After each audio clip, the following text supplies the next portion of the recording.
Hi, and welcome to VIBEZ Daily. This is a daily devotional curated by VIBEZ Church to help you practice the way of Jesus and be all that God has called you to be. You have joined us for our year-long series titled Devoted. Acts 2:42 tells us that the followers of Jesus were devoted to the apostles' teaching, to fellowship, to breaking of bread, and to prayer. This podcast was created to provide context and commentary for what you read each day. Just before our friends begin discussing today's reading, we want to invite you not only for fellowship, but for prayer as well. We have created the VIBE Daily Chat Group to offer you fellowship and a community where you can state your observations, ask questions about the reading or the podcast. You can join us by downloading the VIBEZ Church app in your favorite app store. Click Join the Conversation and join us today. And finally, we hope that you can join us for prayer. Prayer happens Monday through Friday, and more information on that can be found on the VIBEZ Church app under prayer. Now, let's begin our conversation on today's reading.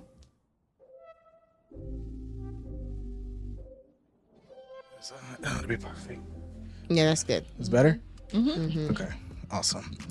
Well, we're rolling in all of these, so what did I say, day 57? All right, welcome back to the VIBEZ Daily podcast. We are so excited to have you back here on day 57. We are continuing to make our way through the entire Bible as we are in the Devoted series, which is a year-long series this year to get through all of it. I am back and joined by my friends again, my wife, Victoria, my friend, Nakia. So excited to have them with us as we continue through Deuteronomy. We started it last week. We'll pick up here in the middle of it and finish it by the end of this week. We'll have another book down, which is incredible. But just before we get into that, as we do each week, we'd love to just start with a Bible question. And so there are, I don't know if you know, it's 150 Psalms. There's a lot of them. Oftentimes, though, one just tends to speak to us a little differently. And so I was curious, do you have a favorite Psalm? And if so, what is it and why? Yeah. I do have a favorite Psalm. It is Psalm 27. Okay.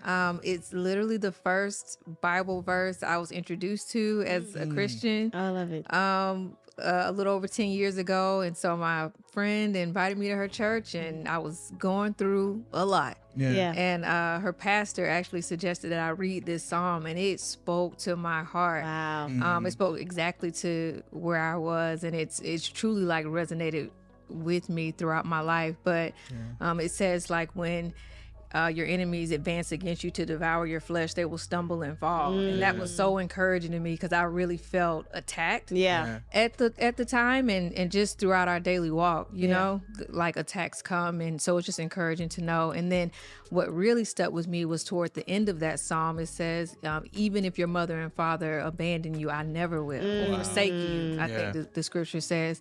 And I was like, wow. And for me to, you know, just be coming to know Jesus for the first time, that's what captivated me was that, wow, like this love feels different. It does feel different than what my mother and father gives me.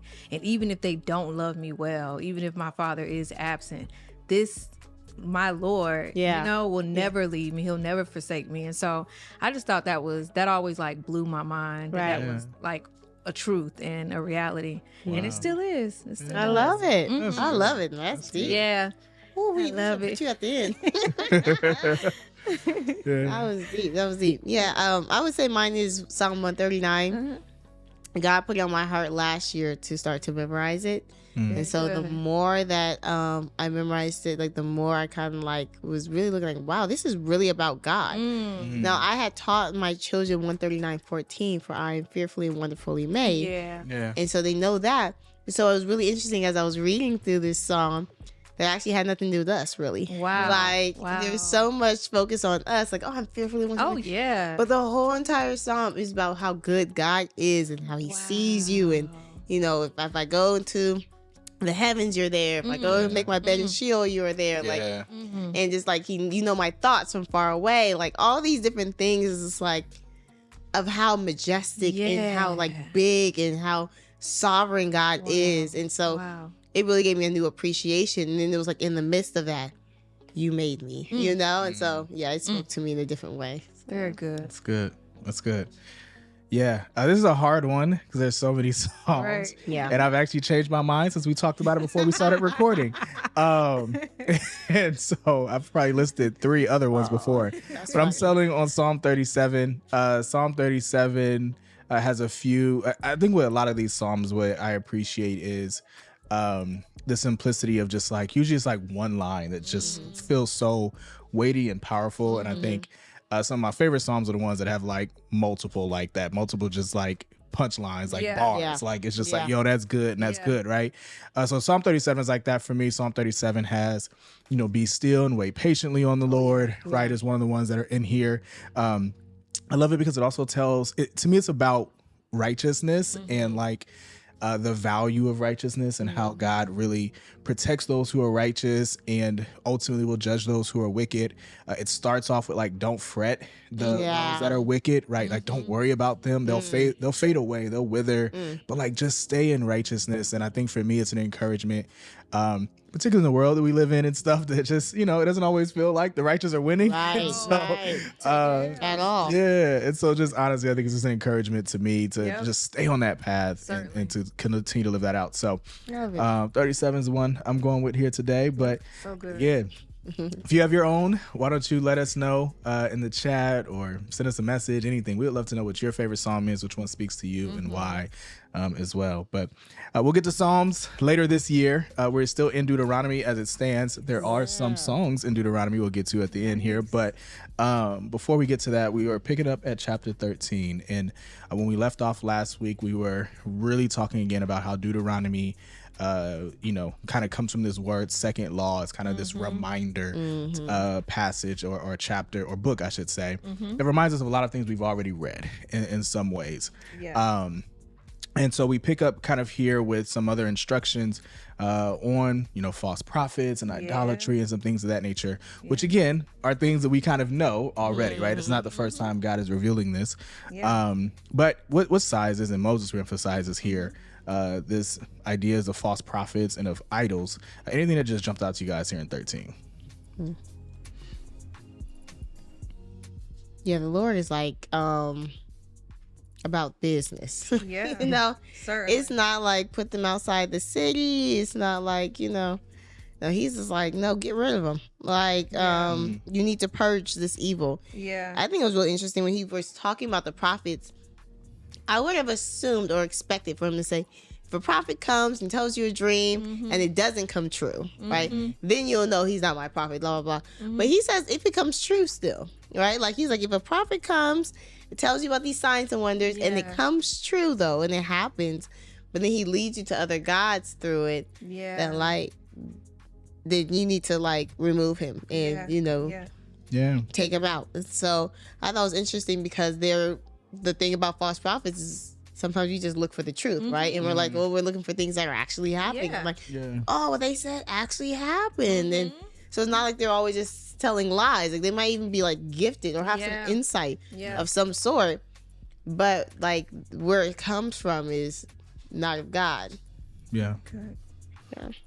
Yeah, no, I think that's good, and it is interesting. There's that old saying, right, that even a broken clock is right twice a day, right? That twice a day is going to be correct, and I think that's like the idea that I think many of us can be misled and led astray, right? As we said, just because that something was accurate. Yeah. But I think that what I appreciate about it, and we'll get to the prophets at some point in scripture. And so we'll talk a little bit more about prophecy at that point. But just a basic idea is that prophets speak on behalf of God. Yeah. Right?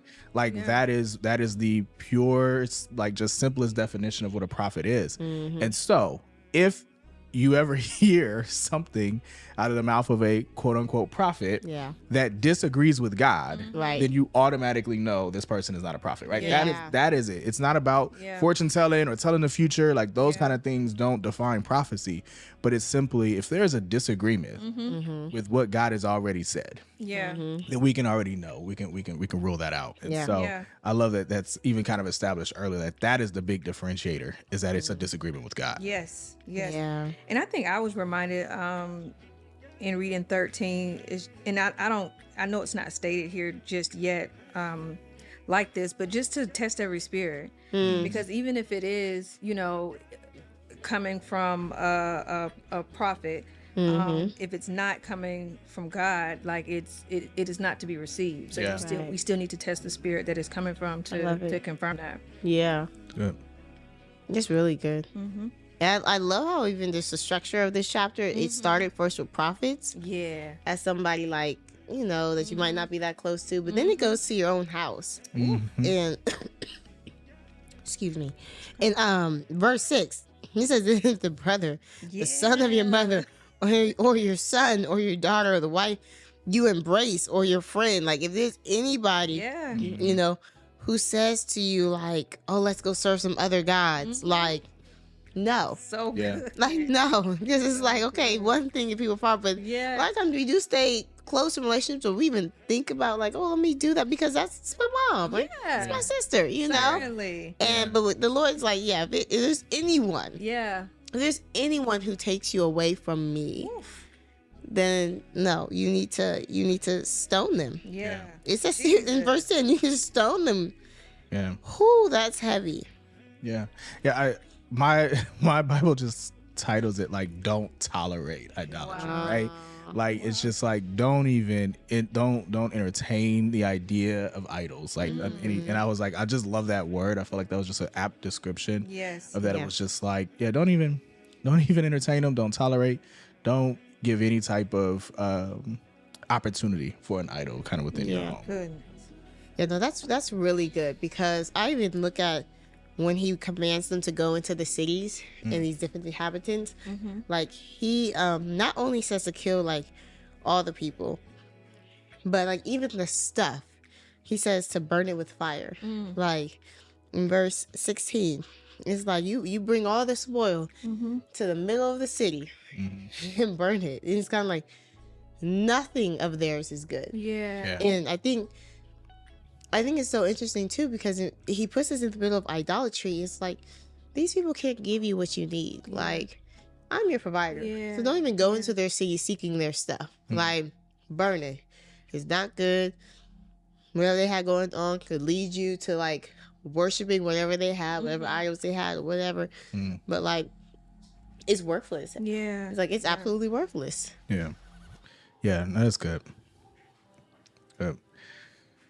And then obviously none of that should surprise us, right? Based off of what he's already kind of told us in the Ten Commandments and prior to that in Leviticus. But I do love that, like, again, it's clear what's important to him and what he prioritizes and emphasizes. But he kind of continues that in 14. We get some additional just like things that you can't do, forbidden things, whether it's kind of what you can and cannot eat, and actually starts to list out some animals, which he's kind of done a little bit in Leviticus before, but anything kind of in this first part as he just continues to give us our, what's clean and unclean, that kind of thing. Anything that just you might saw differently this time as you read it, or anything of that nature.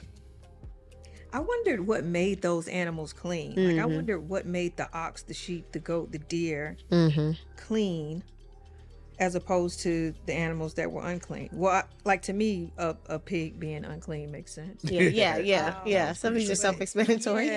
But I wondered what made them clean. Made them okay to eat. Yeah, I felt the same thing. But then again, like, here we go. We have some insects that are clean. I'm like, wait, hold on. It's interesting. It is. Yeah. I will say I felt like the birds were pretty straightforward to me. I don't know, like, I guess I tended to just look at what those animals ate. And that seemed to like really make a difference in my mind. It just seemed to be something in common, right? Like, if you think about the birds they can't eat, it's like eagles and vultures and kites and falcons. Like, these are the kind of like birds that are typically eating, flesh, and they're like ripping it. Like, even owls, right, which are eating like, rats and mice and things of that nature, and they're eating them whole. Like, those are like those kind of animals versus, most birds eat like seeds and, grasses and nuts, that kind of thing, right? So I felt like that's what I took away was like some of these animals were literally unclean, like just their eating habits and some of what was in them, Certainly. which probably was more prone to things like disease and you know that kind of stuff that they would carry. So I don't know. That was just my observation as far as things I saw in common. I'm not positive that's what the Lord was saying too, but we do know that oftentimes in a lot of stuff, even when we look through the Levitical laws, that a lot of what God was doing was for their good, not just because he was making up rules of like, you can eat this, you can't eat that. Yeah. But they're like a lot of, you know, whether it was what you could eat, whether it was skin diseases to avoid, whether it was, you know, all sorts of behaviors were often for their good. And so I don't know. I just wonder if it was something to that nature.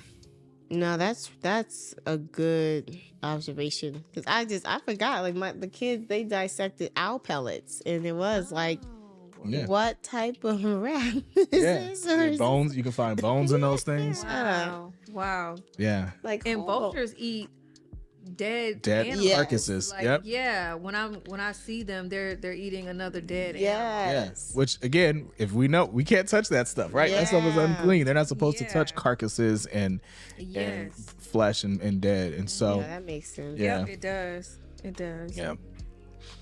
Okay. Well, we get like a thought on tithing, kind of, I guess, what we've come to know as tithing, but a tenth kind of here at the end of 14. Was there anything that was interesting to you guys about his instructions for kind of giving a tenth here at the end?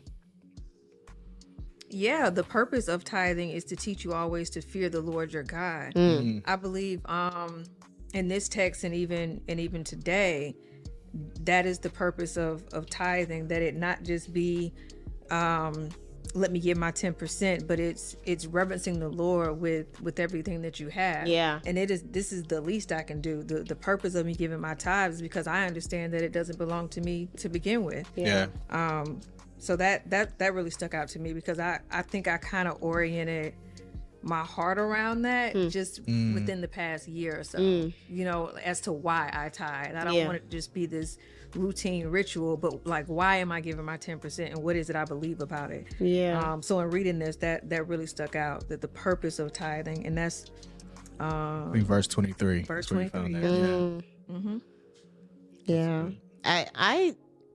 I for the first time really saw how like generous the Lord is when it comes to tithing.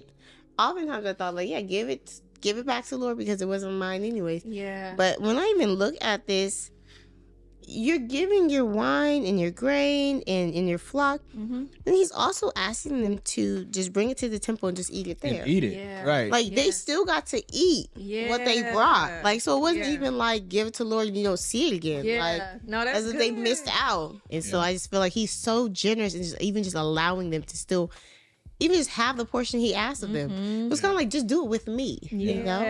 Yeah. And I was just gonna add to that, even in our tithe giving today, I've had seasons where I've withheld my tithe or my crop for myself, and it did not benefit me, you know, and so when I do give out of, you know, fear for the Lord, over the years, I've just seen a return on that. I've seen me just dwell in his presence and eat off of that, and I've seen the fruit of it. So this text is still very reasonable today. Yeah, because it's like you never lost it. You never lose it. Which is amazing to me. It's like the more you give, the more you get back. Is what I've seen. No, I definitely testify that, and that is beautiful. And I think like we'll get to it a little later in Deuteronomy, right, where it just talks about, I think it's actually the next chapter where it really just talks about some generosity, but I think it reflects God's heart, ultimately to give. And you know, our Father is generous towards us, so we ought to be generous, you know, one, back to him, but also towards others. So I mean, again, leading into 15 really, because 15 first kind of deals with this debt cancellation piece, like freeing people of the debts they owe. Also gets into ultimately freeing slaves kind of later in 15. So those kind of ideas go together. But also in between that, there's this like piece about lending people money, but you know, not being stingy just because it's close to that like debt cancellation year, which is kind of interesting. So we got to get this whole passage about just like how we ought to free people of their debts and also of kind of what they owe us in slavery. Anything that just you guys thought was interesting here in 15? In verse 4, it started out for me, this whole like, there will be no poor among you. Yeah. Right? Yeah. The Lord will bless you in this land. But then it shocked me because then we go down to verse 11 and it says, for there will never cease to be poor in the land. Yeah. But it's like, y'all won't be poor. Yeah. But there will always be somebody who's poor, like as an opportunity to give and to provide for. And so I thought it was interesting that like, there was that he was making that differentiation between like there's gonna be poor people around, not gonna be y'all. Okay, if you do ask, I'm gonna bless you and bless you enough to take care of those who can't take care of themselves. Right. Yeah, no, I did love that. I mean, I don't think it actually jumped out to me the way that difference, as you just pointed out. That's actually really good that he kind of says that.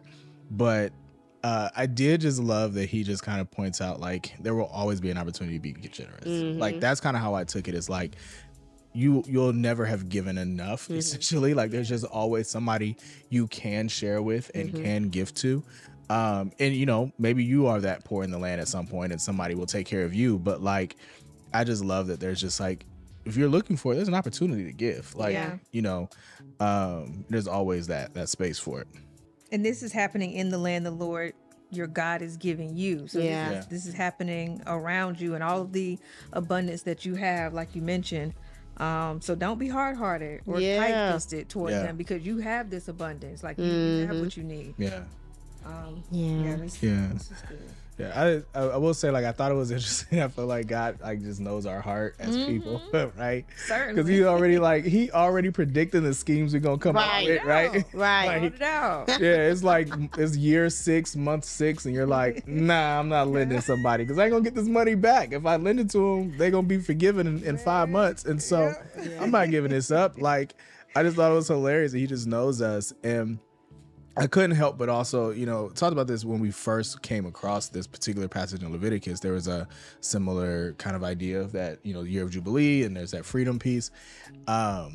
It does just challenge me. Like, I'm so curious. This country was really founded as a quote unquote Christian country. I heard you work for a Christian company. Yeah, I do work for a Christian company. That's why I have that in my head. But Christian country, and I think like it's so interesting that I feel like the idea of like debt forgiveness, like that would never fly like in this country. Like, you know what I'm saying? Like, even like obviously student loan debt has been like the big one that everybody's fighting now, right? That there's all this for that. Yeah, but even if it was just credit card debt or homes or whatever, like what would our country look like if literally like every 7 years we just said, you owe something, start over, fresh, forgiven.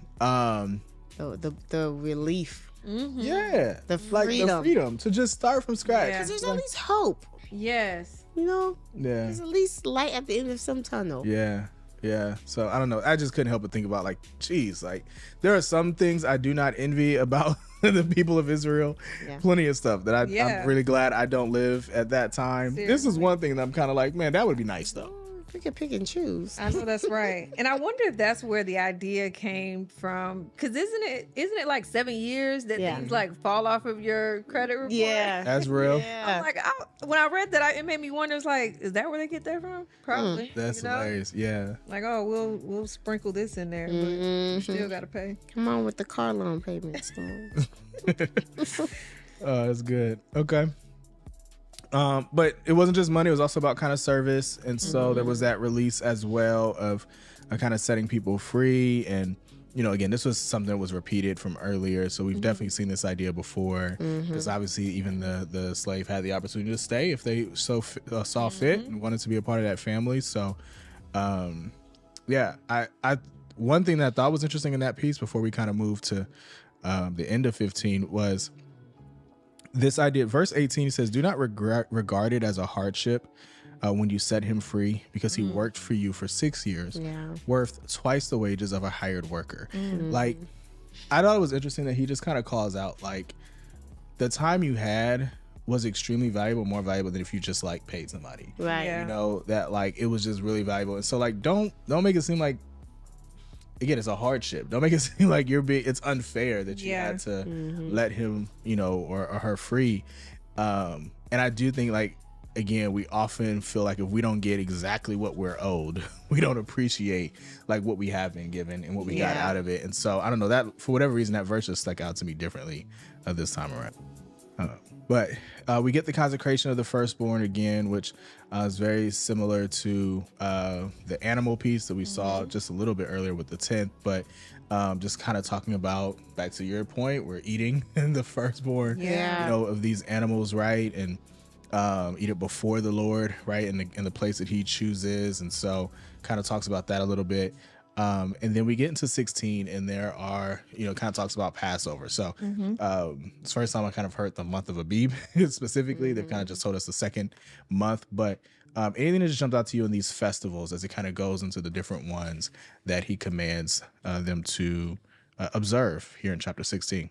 Yeah, I think down in the Festival of Booths, it stuck out to me in verse 16, where it says 3 times a year all the males shall appear before the Lord. And I was like, look at that. It's like a little reunion 3 times a year. A little bromance reunion. I don't know what to call it. But it was kind of like just calling the people together. Yeah. And that's what I was seeing in here. It was like, okay, you're calling the people together, and no one should be, empty-handed. Like, you bring what you have according to how the Lord's blessed you. So once again, it's like this equal opportunity for everyone to come and just bring what you have, however the Lord has blessed you. But 3 times a year to like the whole nation. I mean, do you think that's just crazy? Yeah. I mean, we talked about how many people this was, right? Like the city of LA, like, population is like, you bring all those males together for a festival. Like, I don't know, it's just like there is some real power in like unity and community and like oneness amongst them. Yeah, because he could have told them like, all right, your tribe meet with your tribe and your tribe, but he was like everyone. Yeah, and I mean, I think we know. Well, I know, but it was mandated or required that all the males kind of met, but women were invited. Yeah. Like women were allowed to go. It was just more so like the man had to go. Right. Yeah. And the women, it was more so optional, but they were definitely invited, which was awesome. But anything else from these festivals? So yeah, the Passover, you brought up the festival of, mine says the shelters, yours says the booths. There's also the festival of the weeks, which is kind of, at 7 weeks or so. Anything else from those that you guys thought was interesting? Just overall though, in some of these, it's just even the inclusion of like sojourners or fatherless. Like he even points out people, the Levites. Like he specifically points out people that he wants to be included in taken care of in the midst of this. Festival of Harvest. Yeah. Well, it ends just before we get to our last chapter for today. Kind of talking about judges and kind of who to appoint specifically to kind of deal with matters of justice.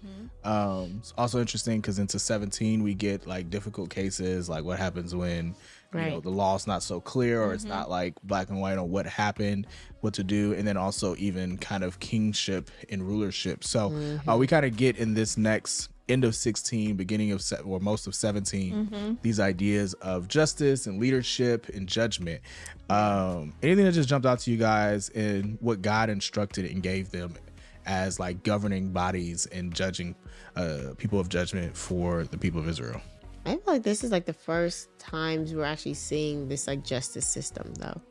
But like before it was like, just like bring something to Moses or bring something to the like leaders, that he eventually ended up appointing. But like now here we see like this whole system of priests and judges and like how they should rule and like what some of the verdicts should be and stuff like that. So throughout this book, I'm now seeing this more order of like court of law that I haven't seen before. Yeah. Because normally it was like bring your thing, present your case to the priest, and they'll go and consult the Lord, right, with the Urim and Thummim. And so like, you'll go consult and see what the Lord says, and then we'll tell you. But now it's like more so like order to it, like you said, with these different cases that they bring. Yeah, I think there's a couple things to that, because I think it's a good point. I think one, obviously, as we recall, right, this is like almost like Moses' last words here. So like Moses knows he's not going to be there anymore. So definitely trying to give clear instruction for what's to happen when he leaves. But I think the other thing that's going to be different in the land than it was in the wilderness is they aren't going to be quite as close, like geographically, right, as they were kind of when they were camped together.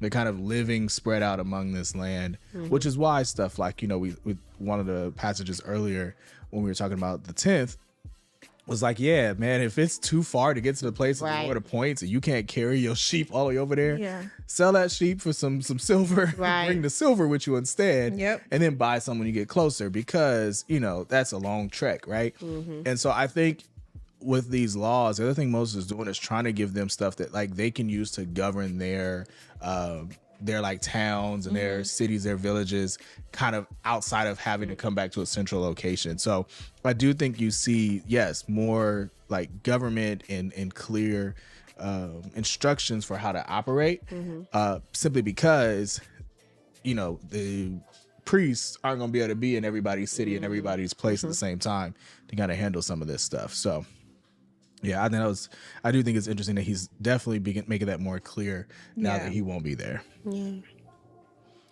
Okay, I'm sorry, but as you were speaking, it took me back to a previous chapter.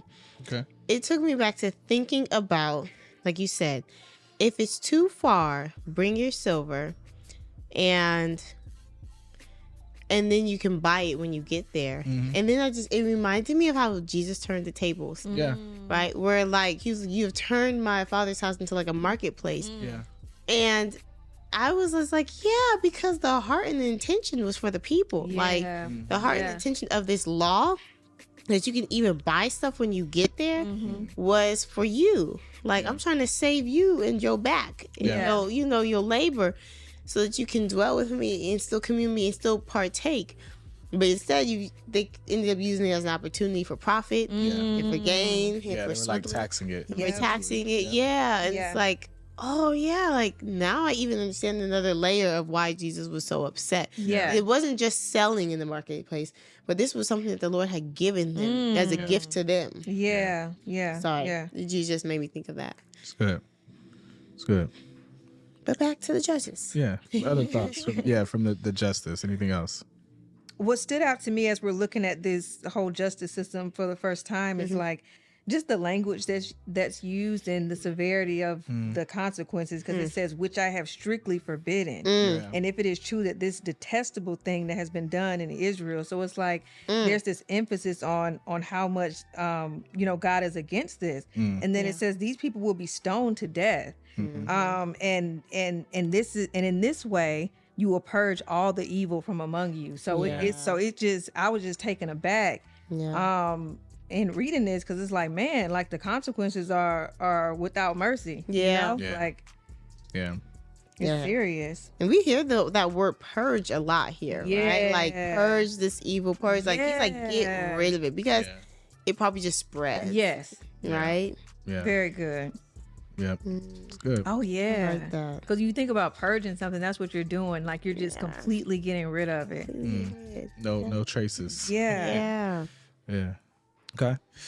I'll say like the end of 17 was interesting to me. Kind of disappointing of a king, and I'll say it's interesting just kind of because, spoiler alert, like I know that later they do eventually appoint a king or ask God for a king, and God kind of gets taken aback by it, like in scripture. Like, I'm supposed to be your king. And so I found it so interesting to read this and read these instructions for like what a king should be in their nation. And so like I said, I found it interesting to kind of see that. But I did notice that in the instructions, this king was essentially to be an everyman. Like, this king was supposed to just be someone that was kind of on the same playing field as everybody else, right? Like, they're Verse 17 talks about, must not acquire many wives so that his heart won't go astray. Must not acquire very large amounts of silver and gold for himself, right? Like he has to kind of keep the Levitical laws like front and center. Like that's kind of like the biggest thing, and observe the words of his instruction. But it is like, and then it's just his heart, this is verse 20, that his heart will not be exalted above his countrymen. And so like, I did think it was interesting that God's qualification for them was pretty much just like, they just gotta be like everybody else. Like don't try to elevate them with, wives and stuff and all this, but to just like, they ought to be like everyone else. And then, I see so many, it's interesting to me because we see that that's the fall of so many of the kings that come thereafter, David and Solomon and others who like that was their, it was the women, it was the stuff. I mean, Solomon was richer than, almost any other king. That all those things are what led him astray. And then I contrast that with Jesus, who is also a king, right? Who comes and says he is the king, right? He comes and says he's the king, and he's bringing in a kingdom. He's ushering a kingdom, and he is this. Like he described himself as what? Humble and lowly, right? Like that's how he describes himself. And I'm like reading this, and I'm like, that's Jesus. Like that's it. Like he ain't got a bunch of wives. I don't have a bunch of silver, and he's just, he keeps the word kind of at the forefront. He's a countryman. His heart is not exalted above them, and so, reading it at first, I kind of was thrown off, like, why'd you give him instructions for a king if you didn't want him to have a king? But then like when I see the difference in the earthly kings that came and how they fell, but also contrast that with Jesus, it just really jumped out to me this time. And they use the word king, but I feel like it is more so like the judges. Like the judges. It resembles more so of a judge that led the people in the battle. Exactly, just a military leader of sorts. But they were just, like sitting underneath a tree, like chilling half the time, like, and that's really good. Okay. Anything else from our reading today before we wrap up today? Just didn't want to move too fast. You guys had something else? No, I think I observed some of the same things you did, Eric. Was just that because my Bible says guidelines for a king, so I was like, oh, this is just a call, a charge for humility. From what I can see, I had the same verses highlighted. That says, mine says this regular reading will prevent you from becoming proud and acting, as above your fellow citizens. So it's just like, and I didn't point that out though, the fact that how it correlates with our King Jesus, you know what I mean? And how he takes on those same guidelines, so to speak. So that's what stood out to me at the end of 17 as well. Okay. Well, that concludes our reading for today. We'll be back to pick up at 18 tomorrow, but appreciate you guys joining us again. And until tomorrow, take care.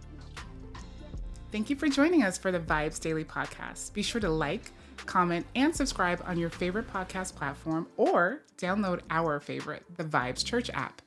Visit vibes.church/devoted for additional episodes, notes, details, and the latest merch. Join us next time as we continue our journey through the Bible. Take good care.